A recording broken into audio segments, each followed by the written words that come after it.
1년 전 이태원 참사로 인한 희생자 유족에게 하나님의 위로가 함께 하시기를 기도합니다.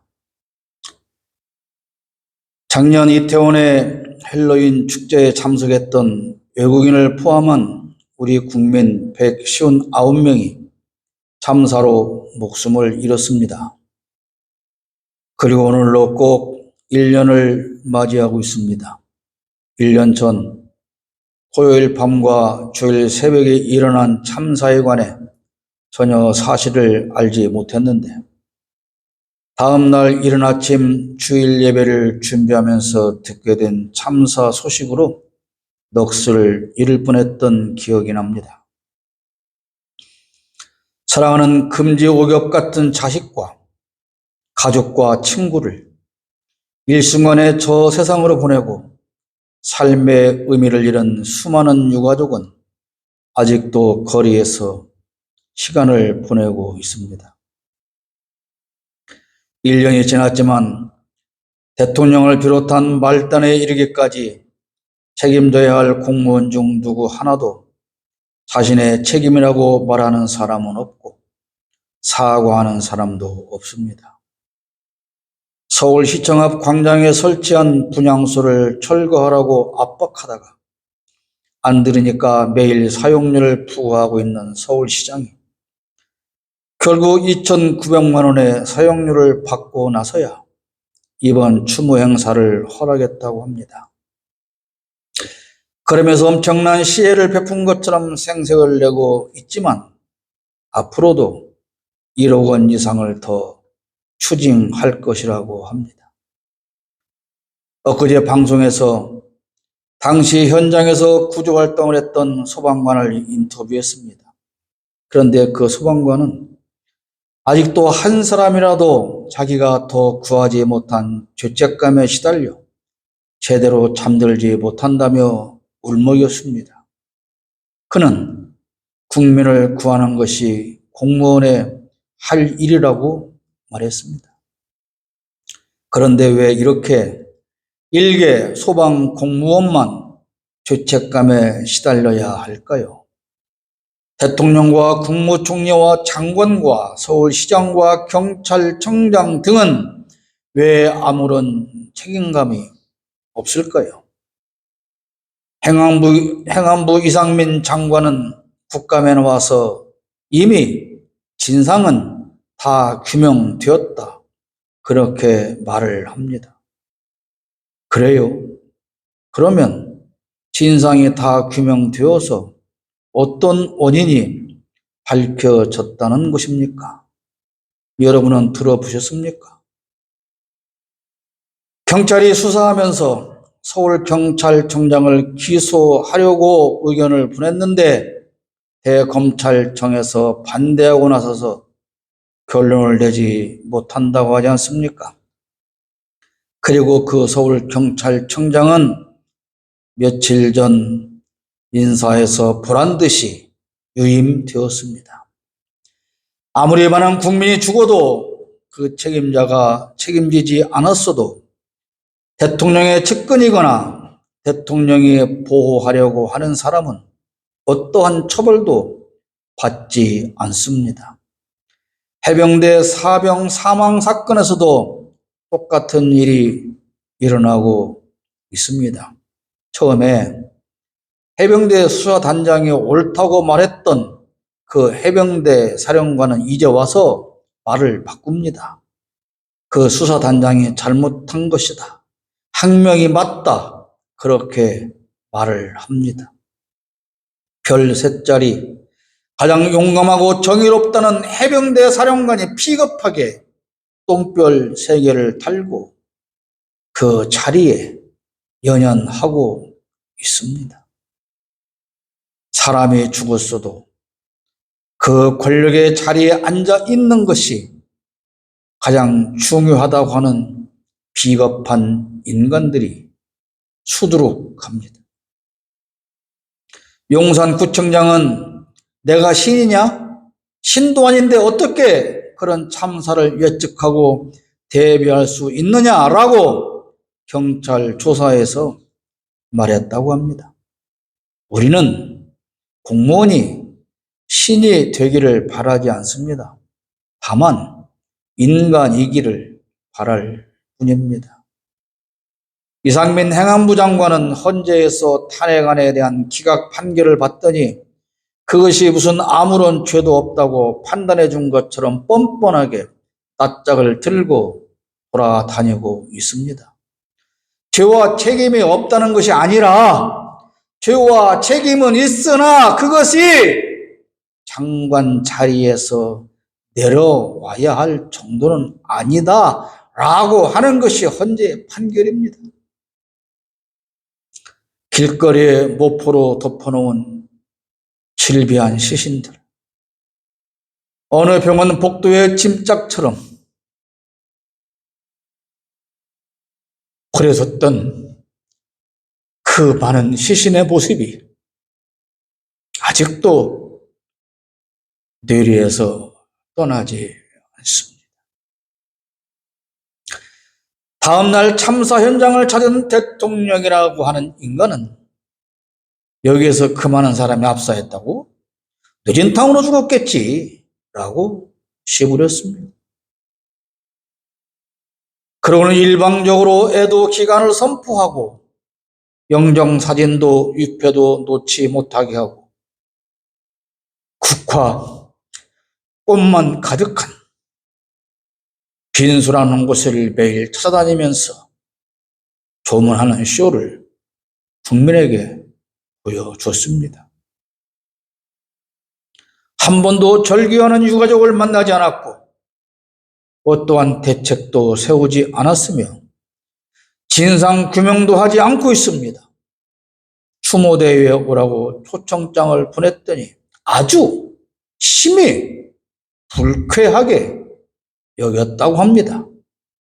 그리고 하는 말이 정치 집회라서 안 간다고 합니다. 대통령이라고 하는 인간의 비겁함을 온 국민이 보고 있습니다. 제 나라 국민의 참사는 외면하면서 우크라이나에서 온 유학생은 천액 장학금을 준다고 하더니 사우디에 가서도 같은 말을 합니다.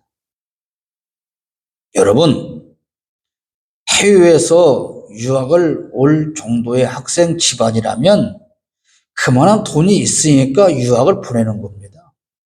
왜 그들에게 우리의 예산으로 전액 장학금을 줘야 합니까? 도대체 어느 나라 대통령인지 알 수가 없습니다. 제발 부디 참사에 대한 원인을 밝혀서 다시는 이런 참사가 발생하지 않도록 대책을 세우고 국민의 안전을 외면한 공무원을 처벌하고 유가족의 눈물을 닦아달라고 애원하는 유가족을 반국가 세력으로 몰아붙이고 정권과 싸우려는 불순한 세력으로 매도해 버립니다. 희생자를 마약 범죄자로 만들기 위해서 알몸으로 벗겨 시신을 부검하고 어떻게든 죽은 자의 책임으로 돌리려는 만행을 저질렀습니다. 특별법을 제정하자는 야당의 요구에 여당은 왜 국민의 죽음을 정쟁에 이용하느냐며 개고품을 물고 있습니다. 이게 나랍니까? 국민이 왜 죽었냐고 묻는 것이 정쟁입니까? 목사와 기독교인들은 또 왜 서양 귀신을 섬기는 그런 축제에 가서 죽었냐? 사탄을 섬긴 채로 죽은 것이다. 누가 그런 곳에 가라고 했느냐며 죽은 자를 정죄하고 심판하는 만행을 똑같이 저지르고 있습니다. 100번 양보해서 비성경적이고 반기독교적인 축제라고 하더라도 그럼 그런 곳에 가서 죽는다면 그것이 그들 자신의 책임이기 때문에 모두가 다 외면해도 된다는 것입니까? 그리고 어떠한 권한으로 그들을 정죄하고 심판하는 것입니까? 이들의 이런 생각에 예수님도 동의하실까요? 저는 9년 전 세월호 참사가 발생하고 세월호 리본을 차기 시작한 그날부터 제 옷에서 한 번도 세월호 배지를 떼본 적이 없습니다. 그런 저를 보면서 사람들은 빨갱이라고 합니다. 제가 세월호 배지를 달고 다니는 것으로 얻는 이익은 무엇일까요? 저를 비롯한 세월호 배지나 팔찌를 착용하는 사람들은 다시는 이런 참사가 일어나지 않는 안전한 세상을 만들어야 하므로 그때의 그 참사를 절대로 잊지 말자, 그런 의미로 그렇게 하는 것입니다. 제 자식이 그때 희생되었어도 그런 말을 그렇게 쉽게 할 수 있을까요? 아담과 하와가 에덴에서 죄를 범하여 추방된 후 처음 얻은 아들이 가인입니다. 죄를 범하고 에덴에서 추방되었으나 하나님은 은혜를 베풀어 자식을 허락하셨다는 감사의 마음이 아담과 하와에게 있었습니다. 1절에 내가 여호와로 말미암아 득남하였다 하니라. 우리가 하나님께 범죄하고 추방되었음에도 불구하고 하나님은 우리를 사랑하셔서 아들을 허락하셨으니 얼마나 감사하냐, 그런 의미가 포함되어 있는 것이지요. 그리고 이어서 두 번째 아들 아벨도 태어납니다. 세월이 지나고 두 아들이 성장하여 어느 날 하나님께 함께 제사를 드립니다. 그런데 아벨의 제사는 수락되고 가인의 제사는 거절됩니다. 왜 그랬는가? 그 이유에 대한 많은 성경학자들이 설명하고 있습니다만 가장 중요한 이유는 아벨은 피의 제사를 드렸고 가인은 피 없는 제사를 드렸기 때문이라고 합니다. 번제는 짐승을 잡아서 불로 태워 드리는 제사로 속죄를 위한 것입니다. 그러나 곡식으로만 드리는 소제는 속죄와 상관없이 향기로운 냄새로 하나님을 즐겁게 해 드리는 제사입니다. 우리는 여기서 중요한 것을 깨닫게 됩니다. 속죄가 우선되지 않는 종교적인 행위로는 하나님을 기쁘게 해드릴 수 없다는 사실입니다. 내 죄의 문제를 해결하지 않는 종교의식은 예배는 의미가 없다, 그런 말입니다. 그러니까 아벨은 양을 치는 목자에게 희생 번제를 드렸지만 가인은 곡식으로 소제를 드리기 전에 먼저 희생제를 드렸어야 한다는 것입니다. 다시 말씀드리면 감사 헌금 드리기 전에 우선 죄의 문제를 해결해야 한다, 그런 말씀입니다. 그래서 마태복음 5장 24절에는 예물을 제단 앞에 두고 먼저 가서 형제와 화목하고 그 후에 와서 예물을 드리라고 말씀하고 있습니다. 이 제사를 드리기 전부터 가인은 선한 삶을 살지 않았음을 알 수 있습니다. 그래서 하나님과 화목한 관계가 아니었습니다. 그러니까 먼저 희생 제물로 속죄부터 했어야 한다는 뜻입니다. 7절 보십시오. 네가 선을 행하면 어찌 낯을 들지 못하겠느냐. 이 말씀은 가인의 제사가 잘못되기도 했으나 평소에도 하나님이 인정하는 선한 삶을 살지 않았다는 뜻으로 해석할 수 있습니다. 하나님과의 관계를 정상화하지 않고 열심히 하는 종교적인 의식은 결국 하나님과 아무런 상관이 없다는 것입니다. 아무리 종교적인 의식에 열심을 내고 예배에 참석해도 먼저 하나님과의 화목한 관계를 이루지 못하면 가인의 제사처럼 하나님과는 상관없이 되는 것입니다. 그러니까 그리스도인이라면 우선 하나님과의 화목한 관계를 이루는데 우선이어야 합니다. 하나님과 화목하기 위해서는 그분의 뜻에 맞는 삶을 살아야 합니다. 그런 의미에서 보면 가인은 평소에도 하나님의 뜻에 따른 삶이 아니었다는 것입니다. 하나님의 뜻과는 상관없이 살면서 감사, 헌금이나 몽땅한다고 해서 하나님이 인정하는 것은 아니라는 뜻입니다. 윤석열 씨가 선거 기간 중에 여의도 순복음교회를 찾은 적이 있습니다.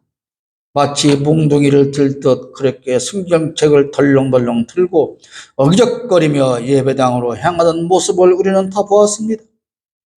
그렇게 여의도 순복음교회를 찾았던 그것이 고마워서 이영훈 목사는 윤석열 대통령 만들기에 나서서 온갖 이단 사이비와 무당까지도 손잡고 무당 정권을 만든 것일까요? 김건희는 극동방송 사장 김장환 목사를 만났습니다. 그래서 김장환도 무당 정권에 합류했을까요? 그렇게 교회와 목사들을 찾은 것 때문에 하나님께서 윤석열을 어여삐 여겨서 대통령으로 당선시켜 주셨을까요? 가인의 제사가 거부된 것은 가인 자신의 탓입니다.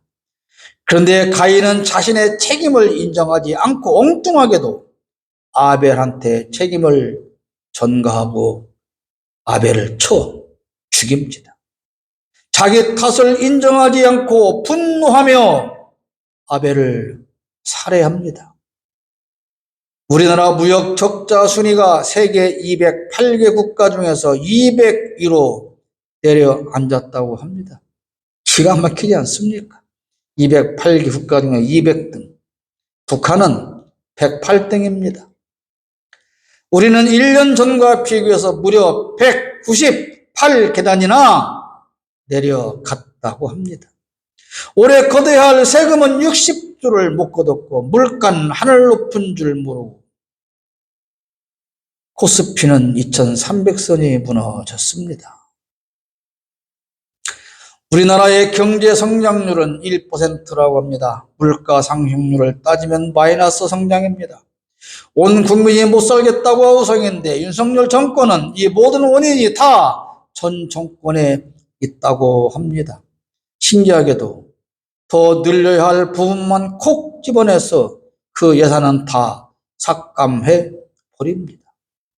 반도체를 양성해야 한다고 하더니 반도체 관련 예산은 다 삭감했다고 하지 않습니까? 그 외에도 말로 다 할 수 없이 자기가 입으로 발전시키고 더 세밀하게 살펴겠다고 말한 그 부분의 모든 예산은 다 삭감하거나 전액 없애버렸습니다. 왜 그러느냐고 하니 전 정권에서 형성된 카르텔을 막기 위해서라고 합니다. 왜 정치보복으로 나를 세고 무리한 수사를 하느냐고 물으니 전 정권에서도 그랬다고 합니다. 윤석열 정권은 자신들이 망쳐놓은 모든 분야에 대해서 그 모든 책임은 다 전 정권 탓이라고 합니다. 대통령의 지지율이 낮은 것도 자기는 참 잘하고 있는데 92개 국가의 정상이나 만나고 다녔는데도 언론이 24시간 동안 욕만 하고 있어서 국민이 잘 모르기 때문이라고 합니다. 그래서 공정한 언론을 만들겠다고 모든 언론을 다 장악하고 사장을 바꿔버리고 심지어 인터넷과 유튜브까지도 다 장악해 가고 있습니다. 제사가 거부된 것이 아벨 때문이라고 하는 가인과 무엇이 다릅니까? 가인의 후예들이 정권을 장악하고 있습니다.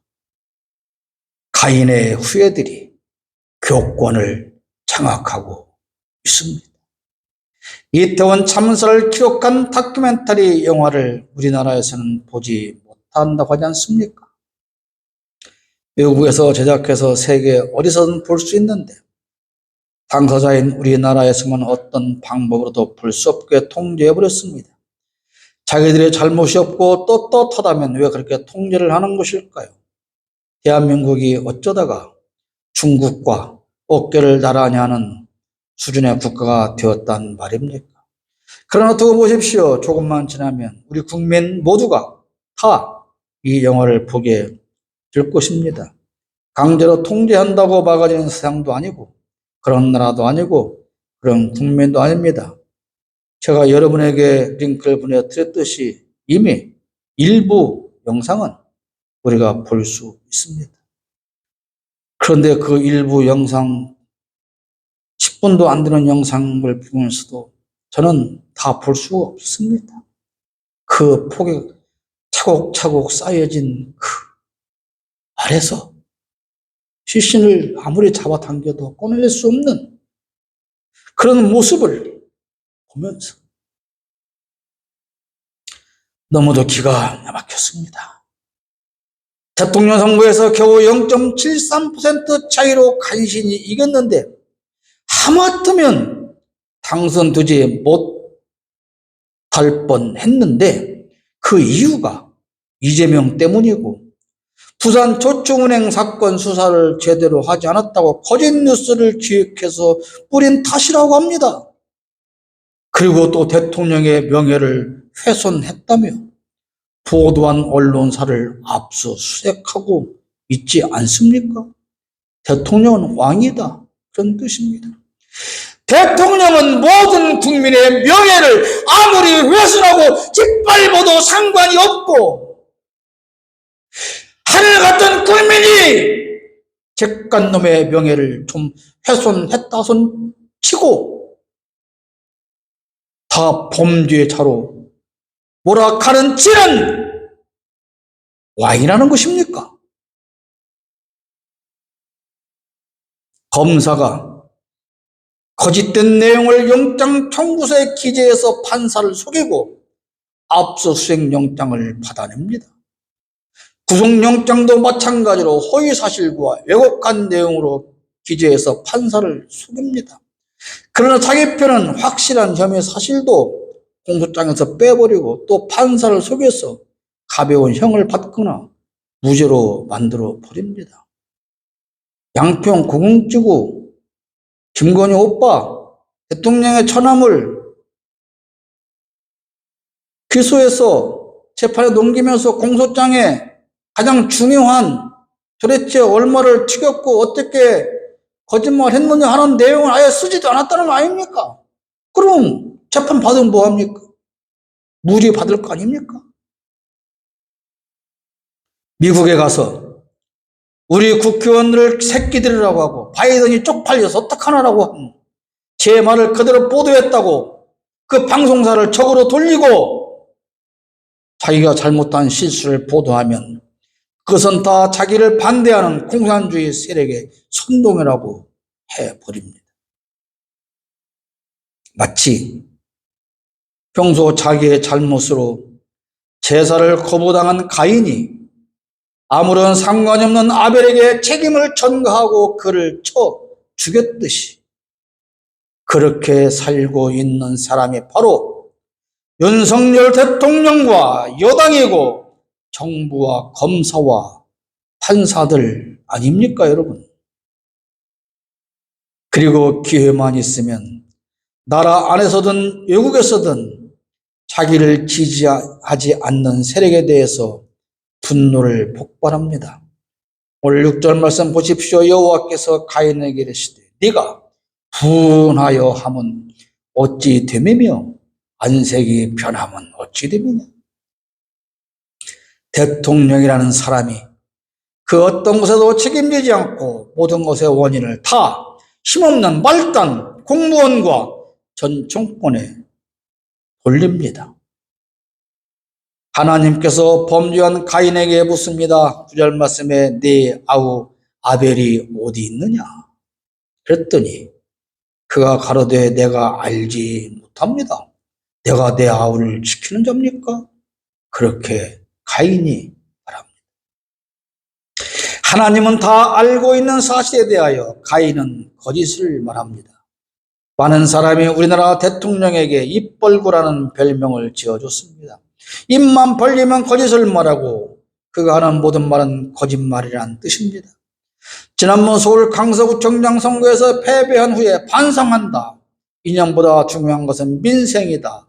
이제 경제만 챙기겠다. 국민과 소통하겠다며 듣기 좋은 말을 쏟아냈지만 과연 하나라도 무엇이 그대로 달라진 것이 있습니까? 여전히 후쿠시마 핵 폐수는 바다로 흐르고 홍범도 장군을 비롯한 역사 지우기는 계속되고 국민과의 소통은 전혀 없고 정치 탄압은 계속되고 있습니다. 도대체 왜 그러는지 알 수 없는 이유로 아마도 내가 대통령 중에 최고 많은 청상을 만났다라고 자랑하기 위해서 그런지 모르지만 1년에 666억 원이라는 거액의 돈을 물수도 뿌려가며 매월 한 번씩 외국으로 나갑니다. 며칠 전에 다녀왔는데 11월 때도 나가고 12월 때도 또 나갈 것입니다. 며칠 전에 외국으로 나가며 이번에는 한덕수 총리에게 특별히 전화해서 지시했답니다. 책상 앞에 앉아서 컴퓨터만 들여다보지 말고 현장으로 나가라. 그렇게 특별히 지시했답니다. 한덕수가 컴퓨터 들여다보면 뭐나 알긴 하겠습니까? 그래서 한덕수 총리가 시장으로 나가서 물가를 점검합니다. 이렇게 점검을 합니다. 채소 묶음을 콧구멍에 대고 냄새를 맡아보고 다닙니다. 어떤 사람은 이것이 아욱이라고 하고 어떤 사람은 이것을 가시라고도 합니다. 가시든 아욱이든 채소 묶음을 콧구멍에 들이대고 냄새를 맡으면 그 값이 올랐는지 떨어졌는지 AI가 알려준다는 것입니까? 아니면 콧구멍에 채소단을 들이대면 시스템이 장착되어서 아이고 물가가 몇 프로 올랐네 몇 프로 떨어졌네 알려준다는 것입니다. 옛날에 박근혜는 감자를 코에 대고 냄새 맡더니 한독수는 채소단을 코에 대고 냄새를 맡습니다. 여러분 아마 이들의 식탁에 아욱이나 가시나 감자로 만든 요리가 올라온다면 도대체 이것을 무엇으로 만든지는 알고 처먹을까요? 참 궁금합니다. 도대체 이런 인간들이 국민의 세금으로 고액의 월급을 축내면서 높은 자리에 앉아있지만 그들이 과연 서민의 삶에 대해서 무엇을 알겠습니까? 하기사 국무총리한테 택시비가 얼마냐고 물었더니 1,000원이라고 하는데 그들에게서 무엇을 우리가 기대할 수 있겠습니까? 10절에 말씀하십니다. 이르시되 내가 무엇을 하였느냐? 내 아우의 핏소리가 땅에서부터 내게 호소하는지. 가인은 제가 무슨 짓을 하는지 몰랐습니다. 제 동생을 쳐 죽이고도 그것이 얼마나 무서운 범죄인지를 몰랐다는 것입니다. 그런 가인에게 너는 왜 그렇게 살고 있느냐? 하나님이 묻고 책망하십니다. 많은 교회 목사들과 기독교인들이 자기가 무엇을 잘못하는지 모른 채로 살고 있습니다. 오늘 이 시간에도 전국의 수많은 곳에서 예배하고 있지만 과연 자기들이 무엇을 잘못하고 살아가는지 알기는 할까요? 자기들이 잘못 살고 있을 것이라는 생각조차 이들은 해본 적이 없을 것입니다. 대통령이 국민에게 어떤 잘못을 저지르고 있는지 알지 못합니다. 돌아볼 생각조차 없이 그저 모든 잘못된 책임을 다른 사람에게 돌리고 늘 분노를 폭발하고 있습니다. 가인의 후예입니다. 여러분은 가인과 아벨 중 누구의 후예로 지금 살고 있습니까?